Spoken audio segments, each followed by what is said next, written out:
The cornerstone. In a busy city, there lived a young man named Fadi. He dreamed of starting his own business one day, but he always felt too small compared to the big companies around him. Fadi worked in a small workshop where he repaired old clocks. The job needed a lot of patience and precision, but he didn't feel proud of it. His real dream was to create a tech company, yet every time he tried to write a business plan, he lost confidence. "I'm only a clock repairman," he kept telling himself. "I don't know anything about marketing or finance." One day, an old woman came to the shop with a broken pocket watch. It was a special family treasure. The watch was in terrible condition. The spring was broken, some gears were missing, and the case was damaged. Fixing it wasn't profitable, but the woman said, "This watch is important to my family. Please try to fix it."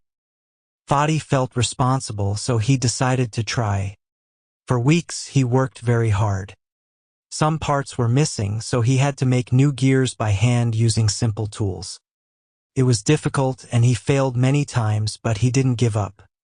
One night, Fadi looked at a very tiny metal piece he had made. It was small, almost invisible, yet it was the part that would make the whole watch work again. He realized that this small piece was the cornerstone of the watch. When he finally put it in place, the watch started ticking again. It was a beautiful and satisfying moment. When the old woman returned, she was shocked and extremely happy. She thanked Fadi with tears in her eyes. For the first time, Fadi understood the real value of his work. After that day, his way of thinking changed. He no longer saw his job as repairing old things. He realized that his skills, patience, focus, and precision were exactly what he needed to build his future company. He went back to his business plan, but this time he didn't think about the big, scary picture. Instead, he focused on small steps, learning basic marketing, then basic finance, and slowly building connections. He worked like a clockmaker step by step. 3 years later, Fadi finally launched his tech company.